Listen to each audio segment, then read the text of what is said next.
139편 1절에서 10절까지 말씀을 읽을 때도 여러분 성경을 집중해서 보시고 어떤 단어들이 반복되는가도 확인하면서 꼭 들으시면 좋겠습니다. 구약성경 903면에 있습니다.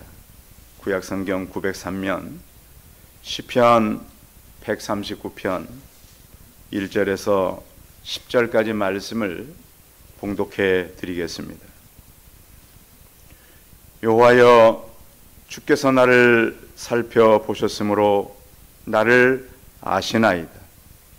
주께서 내가 앉고 일어섬을 아시고 멀리서도 나의 생각을 밝히 아시오며 나의 모든 길과 내가 눕는 것을 살펴보셨으므로 나의 모든 행위를 익히 아시오니 여호와여, 내 혀의 말을 알지 못하시는 것이 하나도 없으시니이다. 주께서 나의 앞뒤를 둘러싸시고 내게 안수하셨나이다. 내 지식이 내게 너무 귀하니 높아서 내가 능히 미치지 못하나이다. 내가 주의 영을 떠나 어디로 가며 주의 앞에서 어디로 피하리이까? 내가 하늘에 올라갈지라도 거기 계시며 수월에 내 자리를 펼지라도 거기 계시니이다. 내가 새벽 날개를 치며 바닥 끝에 가서 거주할지라도 거기서도 주의 손이 나를 인도하시며 주의 오른손이 나를 붙드시리이다. 아멘. 옆 사람과 서로 인사하겠습니다. 만나서 반갑습니다. 감사합니다. 3월 셋째 주일 예배에 오신 성도님들을 주의 이름으로 환영합니다. 사람들이 가끔씩 이제 미국의 샌프란시스코에 있는 금문교 얘기를 목사님들이 참 많이 합니다. 그 다리가 지어질 때부터 거리도 멀고 불가능하다고 했던 다리를 만들었던 얘기 때문에 그런 겁니다. 그런데 이 다리가 좀 높이가 높습니다. 그래서 다리를 만드는 사람이 늘 불안한 가운데 공사를 해야 했어요. 그래서 다리도 높고 바로 밑은 또 바다기 때문에 그 바다에 떨어지면 참 생명부지가 좀 어려운 그런 상황이었습니다. 그래서 다리 공사하는 사람이 너무 불안하기 때문에 공사 진도가 빨리 나갈까요? 천천히 나갈까요? 그리고 공사하다가 5명이나 떨어졌어요, 아래로. 그래서 이거 참 이 공사를 어떻게 해야 되나. 그래서 만드는 아이디어가 철사로 된 그물을 만드는 거였습니다. 다리 밑에 철사로 된 그물을 이렇게 만들어 놓으면 떨어지더라도 어떻게 되는 거죠? 철사에 걸리니까 안전하다는 거죠. 바다로 떨어지지 않고. 그래서 이 일을 했더니 사람들이 안정감을 가지고 일을 하게 된 거예요. 두려움과 염려보다는. 그래서 공사를 마무리하는데 굉장히 도움된 것이 바로 다리 밑에 철사로 된 안전 그물망이었습니다. 생각을 해보면 이 안전 그물망은 우리의 믿음과 같습니다. 믿음은 보여요, 안 보여요? 하나님은 보여요, 안 보여요? 어떤 사람 자꾸 본다 그러는데 난 모르겠어요. 그분이 뭘 보는지. 그런데 물론 그분은 우리 마음 가운데 살아계심을 나타낼 때가 많잖아요. 그리고 때로는 우리 귀에요, 사람의 소리를 통해서 그분이 계심을 가르쳐줄 때도 계세요. 여러분 그런 적 있으시죠? 그리고 이런 내가 평생에 살면서 참 만나기 힘든 일이다, 이런 때가 있어요. 우리가 참 요즘에 사람의 안전을 많이 이제 요구하잖아요. 요즘에도 보면 왜 안전을 지키지 않아서 사람들의 위기를 만나느냐. 지난번 주에도 보니까 이제 어디 운동장에 풋살 골대, 그것을 어린아이가 가서 이렇게 풋살을 골대 그물망이 있잖아요. 그걸 붙잡고 놀다가 풋살 골대에 깔려서 아이가 세상을 떠났어요. 그래서 나중에 보면 왜 그 아이가 들어갈 수 있도록 자물쇠를 채우지 않았냐. 그 운동장 안에 못 들어가게 하지. 근데 운동장은 늘 개방돼 있잖아요. 그리고 우리가 문제가 생기면 안전의 문제, 또 누구의 책임. 요즘에는 그 책임에 대한 그런 이 상황이 굉장히 많이 이제 코너에 몰려가지고 위기를 만날 때가 많은데, 산에 이렇게 가보면 우리가 흔히 만나는 게 다람쥐 많이 여러분 만나죠. 약간만 이게 산에 들어가면 다람쥐들이 사람 근처에 오기도 하고. 근데 왜 산에 있는 다람쥐는 그렇게 많아지고 이렇게 좀 자신 있게 활보하고 다닐까요? 보면 다람쥐는 자신이 안전한 곳에 항상 자기의 숨는 곳을 만들어 놓습니다. 자, 산에서 이제 좀 큰 이제 이 동물 같은 것들이 자기를 잡아먹으러 오면은 이 다람쥐는 어디로 숨냐면 아주 좁은 바위 틈 같은 데로 들어가 버립니다. 그러면 멧돼지 같은 것들이 쫓아오다가 들어올까요? 못 들어올까요? 그 좁은 바위 틈으로 들어가 버리니까 그럼 바위를 그 동물의 입으로 쪼개낼 수 있나요? 그런가 하면 다람쥐들이 사는 곳을 보면 그 좁은 구멍에 살아요. 그렇죠? 그러니까 사람들이 아무튼 쫓아가거나 동물이 쫓아가면 그 좁은 바위 틈이나 그 좁은 구멍으로 들어가 버리기 때문에 쉽게 찾아낼 수가 없어요. 그걸 보면 우리의 믿음이 사실은 우리가 들어갈 수 있는 좁지만 가장 안전한 곳이 바로 우리의 믿음의 자리입니다. 오늘 우리가 이제 같이 나누려고 하는 것은 그 하나님은 우리의 모든 것을 알고 계시다는 거예요. 여러분만 아는 비밀이 있어요, 없어요? 네? 있어야 돼요. 나만 아는. 왜? 여러분들이, 다른 분들이 다른 사람이 옮겨지지 않기 위해서 하는 비밀 얘기가 있어요, 없어요? 저는 있어요, 가끔씩. 저는. 그래서 그런 얘기는 집에 가서 하면 돼요, 안 돼요? 그래서 오해를 가끔 제가 받을 때가 있어요. 저는 늘 그런 생각을 해요. 저희는 상담자잖아요.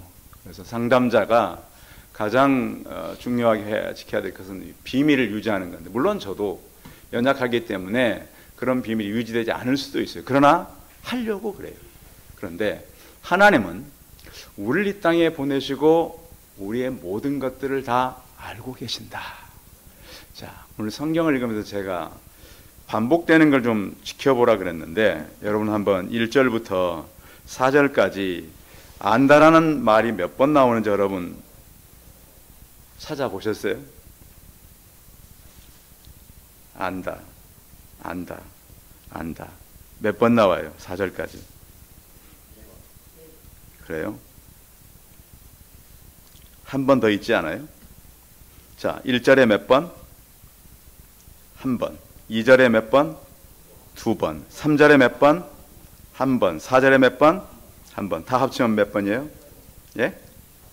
5번입니다. 제가 이제 읽으면서 보라고 하는 이유가, 하나님은 나를 어떻게 한다고요? 뭐 한다고요? 아신다. 이제 이걸 갖다가 이제 하나님의 전지성이라 그래. 다 아니까. 하나님은 그래서 나만 아는 것이 아니라 모든 것을 다 아신다. 여러분 그걸 믿으세요? 저는 그걸 믿을 수가 없더라고요. 처음에는. 근데 어떻게 그걸 다 알아? 그런데 오늘 다윗은 하나님을 알면 알수록 나를 어느 정도 아신다? 다 아신다. 여러분 이걸 벌써 알아버리면 설교를 끝내야 되는데 다 아신다. 그런데 이 안다라고 하는 것이 그냥 제 이름을 알고 제 얼굴을 알아서 안다는 게 아니에요. 여러분을 가장 잘 알 수 있는 것은 여러분의 가족이죠. 그렇죠? 저는 저희 집에 가면 저희 아이들이 아빠는 옛날 사람이고 뭘 잘 모르는 사람인 것을 늘 확인시켜 줍니다. 아빠 그래가지고 되겠어요. 그런데 우리 때는 그렇게 많이 살았어요. 그런가 하면 가끔씩 보면 참 내가 모르는 것이 많다는 걸 경험하게 되고 느끼게 됩니다. 그런데 하나님은 우리를 아시는데 어느 정도 안다고 이 성경에 말씀되어 있냐면 이런 거예요. 자, 여러분 그 자수 아세요? 자수하는 거 있잖아요. 이렇게 이제 그 실 같은 걸 이렇게 뭐 만드는. 근데 그것들을 보면 위에다 먼저 그림을 그려놓고 한 땀 한 땀이라 그러나요? 예, 밑그림 그려놓고. 근데 그게 굉장히 섬세해요, 섬세하잖아요. 보면 어떤 것은 진짜 그림처럼 자수로 만드는 거 있잖아요. 한 땀 한 땀 해가지고 아주 섬세하게, 굉장히 정교하게 만들어진 것들이 있어요. 그렇듯이 하나님은 우리를 바늘로 하나하나에서 이어가서 우리를 세밀하게 아신다. 그러니까 하나님은 강하시겠어요? 부드러우시겠어요? 강하기도 하지만 굉장히 섬세하고 부드러워요. 그래서 하나님은 나를 아시는데 그 부드러움으로 우리에게 다가오신다. 특히 이제 사람이 상처를 입고 나면 마음이 힘들잖아요. 자, 여러분 누가 손을 다쳤는데 다친 곳을 모르고 악수를 해버린다. 그럼 어떻게 되겠어요? 응? 반가워가지고 내가 손 다쳤는데 악수를 막 해버려. 그러면 너무 아픈 거예요. 그런데 하나님은 자, 다가왔을 때 내 손을 살포시 잡을까요? 세게 확 잡으실까요? 굉장히 살포시. 아팠지, 힘들었지. 이렇게 다 나를 아시기 때문에 그렇게 다가오는 거예요. 마치 부모가 어린 아이들 이렇게 안고 다닐 때 조심스럽게 안아요. 막 함부로 막 안아요. 굉장히 아이들은 조심스럽게. 놓치면 어떨세라? 깨질세라. 멀리 놓으면 다칠세라. 막 이렇게 하듯이 하나님은 그렇게 우리를 아시는데 섬세하게 아신다. 그것뿐만 아니에요. 하나님은 나를 살펴본다 그랬어요. 살펴본다는 말을 찾아보니까 어떻게 살펴본다 그러냐면 그 물을 찾는 사람들이 이렇게 물의 근원을 찾는 사람들이 있잖아요. 물줄기. 샘을 파는 사람들은 우리나라에 어느든지 파면 물이 나오지만 물이 부족한 나라들은 그 물줄기를 찾아다니잖아요. 그렇게 찾듯이 우리를 살펴보고 또 상광에서 금맥을 찾는 사람, 광산, 금맥을 찾는 사람들이 있잖아요. 그 사람들이 어떻게 찾아요? 굉장히 땅을 깊이 파고 하나하나를 다 연구해서 어떤 사람은 흙을 입에다 맛을 보고 막 그러잖아요. 금맥을 찾으려고. 그렇듯이 하나님은 그렇게 우리에게 부드럽게 세밀하게 찾아오시는 하나님이시다. 그런데 그 하나님이 나를 아셨다는 거예요. 여러분 혹시 이틀 전에 드신 음식을 기억하십니까? 어제 말고 그저께. 윤서 제일 젊은데 한번 대답해봐. 그저께 먹은 음식 기억나? 그게 되게 그렇대요. 이틀 전에 음식을 기억하는 사람들이 많지 않다는 것이 이 조사한 사람들의 결론이에요. 그런데 하나님은 이틀 전에 우리의 모든 사건을 기억할까요? 못 기억하실까요? 다 기억하신대요. 다 기억하신대요. 어제도 제가 이제 제 제자가 전화 왔길래 내가 옛날에 지났던 걸 기억해 줬더니 목사님 어떤 걸 기억하세요?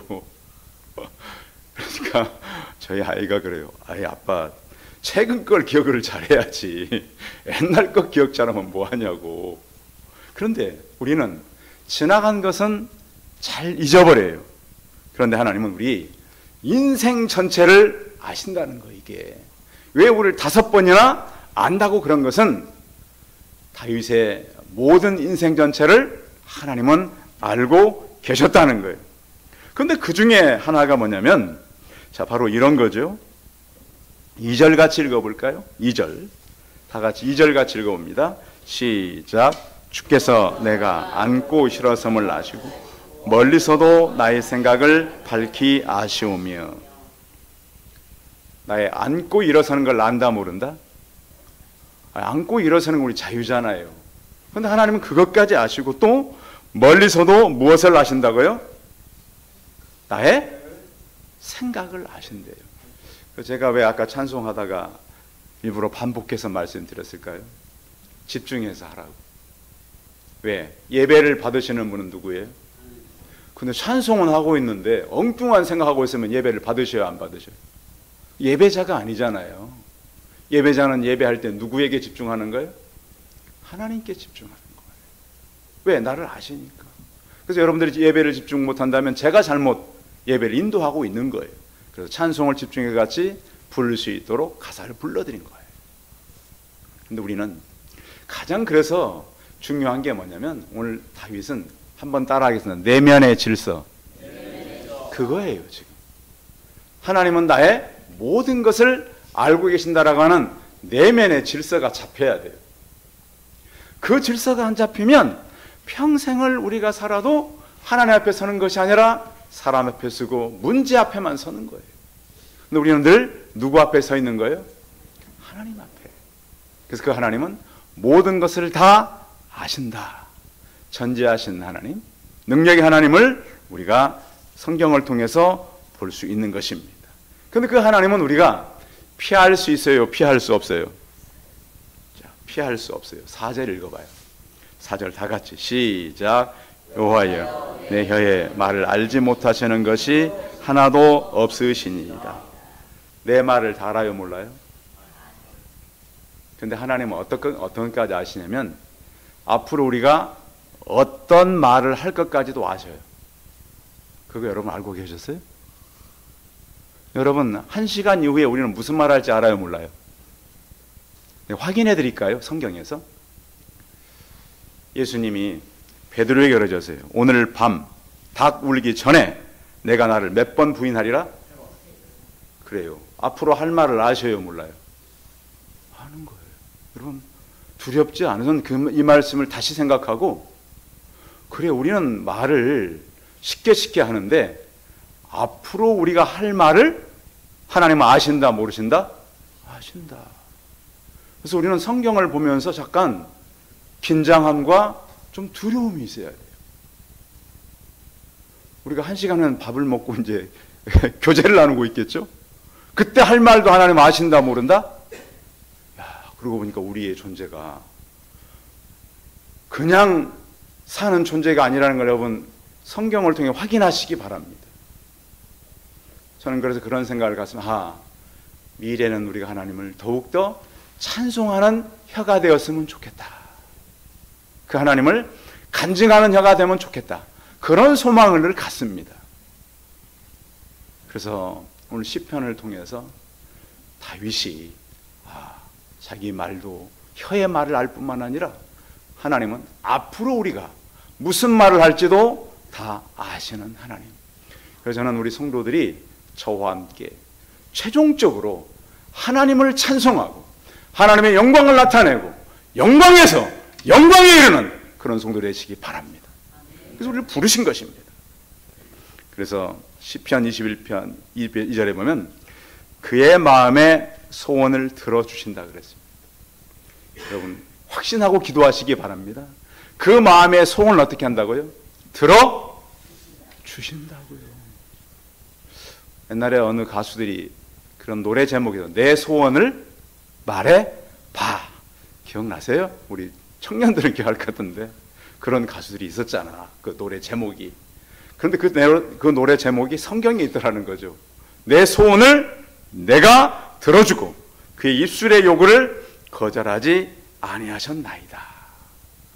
입술의 요구를 거절했다고요? 안 했다고요? 그러니까 우리 기도해야 되겠죠. 그렇죠? 입술의 요구를 하나님은 거절하지 않으신다고요. 어느 그 아이가 이렇게 먼저 떠난 집이 있었는데 거기 이렇게 이제 갔더니 크레파스가 이쁜 게 놓여 있더라고요. 장례식인데 사진 앞에 크레파스가 있어요. 그래서 왜 이걸 나오냐 물어봤더니 그 아이가 그렇게 갖고 싶어 했대요. 나중에 사줄게. 사줄 시간이 오기 전에 아이가 먼저 떠났어요. 그래서 사단했다. 누구의 마음? 누구의 마음이에요? 부모의 마음. 성경에 있잖아요. 내가 모든 기도를, 입술의 요구를 거절하지 않겠다. 기도의 이유가 여기 있는 거예요. 알겠죠?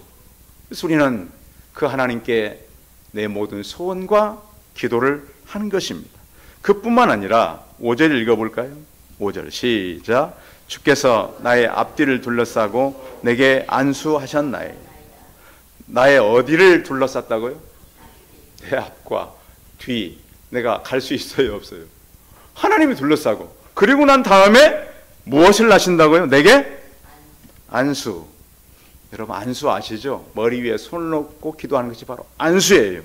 그 하나님께서 내 앞에도 뒤에도 위에서는 복을 주시는 피할 수 없는 그 하나님이시다.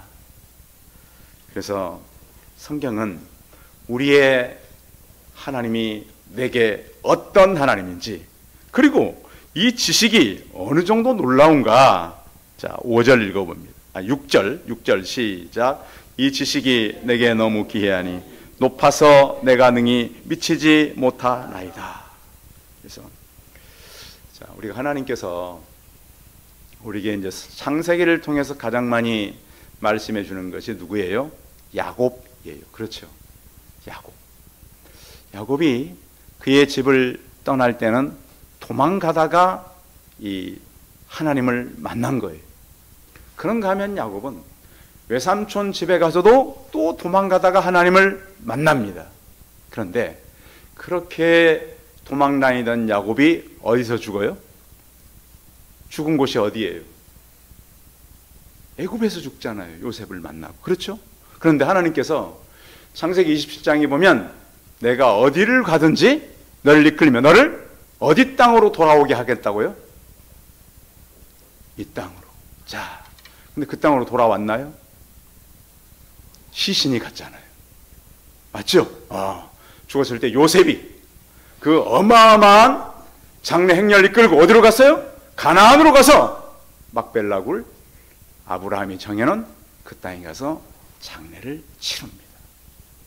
성도 여러분, 하나님은 우리가 어디서 태어나고 어디 땅에 묻힐지까지 준비하시는 하나님은 이것을 믿음의 눈으로 바라보시기 바랍니다.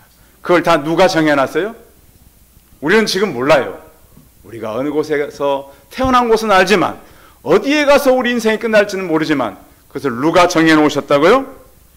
하나님께서 야곱을 정해놓은 것처럼 우리 또한 정하신 하나님이신 것입니다. 그리고 하나님은 우리의 모든 것을 알 뿐만 아니라 어디에도 계신다. 자, 8절 읽어봅니다. 8절 같이 시작. 내가 하늘에 올라갈지라도 거기 계시며 수월에 내 자를 펼지라도 거기 계시니이다. 하나님은 다 아는 줄 알았더니 또 어디에도 계신다는 거예요. 어디에도. 여기 보니까 하늘에 올라갈지라도 또 거기 계시고, 수월이라고 하는 것은 땅 아래, 무덤, 땅 아래, 그러니까 땅 밑을 말하는 거예요. 땅 밑, 땅 속, 그것이 수월이에요. 자, 근데 하나님은 하늘에도 계시고 땅 속에도 계신다. 성경 구약 성경에 요나라고 하는 선지자가 있었잖아요. 요나 선지자가 니느웨에 가서 회개를 내쳐라 그러니까 이 하나님의 말씀이 마음에 들었어요, 안 들었어요? 들었어요, 안 들었어요? 하나님의 말씀 내 마음에 안 든다고 하면 돼요? 내 마음대로 하면 돼요, 안 돼요? 안 된다는 걸 말씀하는 거예요. 어떤 사람들은 제가 아무리 얘기해도 목사님 얘기보다는 누구 얘기? 내 얘기가 맞아. 그래서 안 되니까 뭘 얘기? 성경을 갖고 얘기해줘요. 이렇게 하고 살아라. 근데 그렇게도 들어요, 안 들어요? 요나가 그런 거예요. 자, 요나는 이스라엘 북쪽 선지자예요. 그래서 어떻게 하냐면 남쪽으로 내려와가지고 욥바라는 항구로 가요. 북쪽에 남쪽으로 내려서 하나님 모르시겠지, 그렇죠? 가지고 이제 항구에 가가지고 니느웨로 가야 되는데 어디로 가요? 다시스로 가요. 자, 배에 올라가가지고 자, 뱃삭 주고 배 가장 낮은 장소로 내려가서 거기 뭐 하는 거예요? 자는 거예요. 여러분 자다가 오셨어요? 우리가 하나님의 말씀을 잊어버린 그 사람은 자는 거예요. 우리는 말씀을 잊어버리고 하나님께서 내게 뭐라고 했는가를 잊어버리고 내 마음대로 살아가요. 그때는 뭐 하는 시간이라고요? 자는 시간이에요. 깨닫지 못하면 자는 시간이에요. 그래서 하나님은 결국 그 잠자던 요나를 깨워요, 안 깨워요? 뭘로 깨워요, 하나님은? 네? 태풍으로 깨우시잖아요. 그는 저 북쪽에서 남쪽으로 내려가지고 저쪽으로 멀리 도망가면 모르시겠지. 근데 하나님은 잠자고 있는 그를 태풍으로 깨우시는 하나님. 제비를 뽑아가지고, 설마 제비 뽑는다고 뽑히겠어요? 뱃사람이 얼마나 많은데. 근데 어떻게 뽑았는데 누구예요? 자기인 거예요. 성도 여러분, 여러분께서 송파 새순교회로 올 때는 절대 우연히 오신 분은 한 분도 안 계십니다. 누가 다 보내신 거죠? 저는 그걸 믿어요. 우리 모든 성도들은 하나님께서 이 땅에 한 분 한 분을 보내셨구나. 그래서 결국은 요나를 통해서 하나님은 모든 장소에 계신다. 바닷속에도 계시고 배 밑창에도 계시는 하나님. 피할 수 있어요, 없어요? 피할 수 없으신 하나님. 그런데 그 하나님이 거기만 계신 줄 알았더니, 자, 9절 같이 읽어볼까요? 9절 시작. 내가 새벽 날개를 치며 바다 끝에 가서 거주할지라도. 10절 거기서도 주의 손이 날 인도하시며 주의 오른손이 나를 붙드시리이다. 자, 하늘 끝에도 있고 바다 끝에만 있는 줄 알았더니 오늘 성경에는 새벽 날개를 치며 어디 끝에? 바다 끝에. 그러니까 이제 구약 시대 때는 바다 끝, 수평선 넘어가 더 이상 사람이 갈 수 없는 것이라고 생각했어요. 근데 거기에도 누가 계신다고요? 하나님이 계신다고요. 다윗이 바라볼 때는 지중해 끝이었을 거죠. 저쪽 끝에, 바다 끝. 근데 거기서도 하나님은 계신다. 여기 보면 내가 날개를 치며, 그러니까 새벽이 여러분 이렇게 쫙 펼쳐질 때 그것을 새벽 날개로 표현했대요. 날개가 펼쳐지는 것처럼 또 굉장히 빠른 시간에 이 모든 것들은 펼쳐지기 때문에 시간의 의미를 이렇게도 사용했다는 거예요. 거기서도 하나님이 나를 이끄시고, 자, 성경 갖고 계시는 분들은 11절도 보세요. 11절 같이 읽어봐요. 11절 시작. 내가 혹시 말하기를 흑암이 반드시 나를 덮고 나를 두른 빛은 밤이 되리라 할지라도. 12절 주께서는 흑암이 숨기지 못하며 밤과 낮이 같이 비추이나니 주에게는 흑암과 빛이 같음이니이다. 자, 오늘 비가 오는데, 자, 좀 어둡죠. 그러죠. 비가 오면. 그런데 하늘 위는 해가 있어요, 없어요? 하늘 저 위에는 해가 또 있잖아요. 여러분 비행기 타고 올라가면 아무리 밑에 비가 와도 하늘 위는 어떻게 돼요? 근데 다윗이 근데 비행기를 안 탔는데 어떻게 알았을까요? 영적으로 깨달은 거예요. 하늘 위가 있다는 것을. 그리고 아무리 흑암이 있다 할지라도 그 흑암조차도 빛이 같음이니이다. 그곳에 하나님이 계시다는 것을 말씀하고 있어요. 흑암은 우리의 고난이나 위기나 어려움을 말씀하는 거예요. 자, 우리가 살다 보면 낙심이 있어요, 없어요? 낙심이 누구에게나 있어요. 고통이 있고 손실이 있어요. 이런 것을 참 이기기가 어려워요. 그런데 하나님은 그런 어둠이 온다 할지라도 빛으로 우리 늘 곁에 계신다. 그 이유는 하나님은 모든 것을 아시고 어디에나 계시고 내가 어디 가든지 그곳에 하나님 역사가 있다라고 하는 거예요. 이 글은 어느 분이 쓴 글인데 여러분들 들어보시기 바랍니다. 우리가 사는 동안에 피할 수 없는 것은 위기입니다. 소낙비가 모든 대지에 내리는 것처럼 위기는 사람이나 형편을 가리지 않고 누구에게나 찾아옵니다. 하지만 포기하지 않으면 어떤 위기를 만나도 담장을 넘듯이 넘을 수 있습니다. 문제는 넘어지는 것이 아니라 넘어진 채로 머물러 있는 것이 문제라는 거예요. 이런 문제를 만났을 때 혹시 넘어진 채로 혹시 계세요? 실패하는 것이 문제가 아니라 실패에 머무는 것이 문제라는 거예요. 실패로부터 배우지 못하는 것이 문제고 실패의 원인이 되는 실수를 반복하는 것이 문제입니다. 실패로부터 교훈을 얻지 못한다면 그 실패는 교훈을 얻는다면 실패는 값진 것입니다. 다시 일어선다는 것은 새로운 가능성에 도전하는 것을 의미합니다. 하나의 문이 닫히면 또 다른 문이 열립니다. 새로운 가능성은 언제나 열려 있습니다. 하나님은 기회를 주실 때 고난이라고 하는 검은 보자기에 담아주신다고 합니다. 왜 하나님은 보자기는 까말까요? 그런데 하나님은 문제 속에서라도 실패 속에서도 위기 속에서도 하나님의 빛이 담겨 있습니다. 모든 것을 주관하시는 하나님, 그분은 나를 붙들고 있다는 거예요. 여러분, 모든 것을 아시고 어디에서도 계시는 하나님 누구를 붙잡고 있다고요? 나를. 성도 여러분, 그래서 한 주간 동안 살아가시면서 많은 것 경험하시고 보시고 깨달아 아시기 바랍니다. 근데 그 하나님이 누구를 붙잡고 있다고요? 나를. 그래서 오늘 다윗은 많은 흔들림과 정말 도망가고 싶고 흑암이 있다 할지라도 나를 아시고 어디든지 계시고 바다 끝에 갈지라도 나와 함께 하시고 나를 도우시는 그 하나님을 만난 것처럼 다윗이 만난 하나님이 내 하나님이 되고 우리 성도들의 하나님이 다 되시기 바랍니다. 기도하겠습니다. 살아계신 하나님, 우리가 살아가는 동안 위기는 피할 수 없습니다.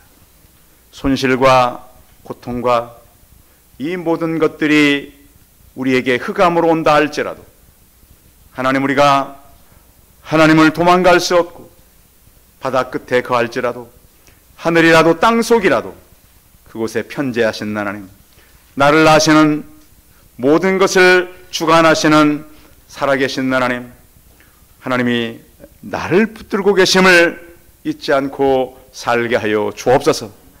그 하나님을 만나서 다윗처럼 흔들리지 아니하고 하나님 앞에서 쓰임받는 믿음의 백성들 되게 하여 주옵소서. 주 예수 그리스도의 이름으로 기도하여 싸움나이다. 아멘. 감사합니다.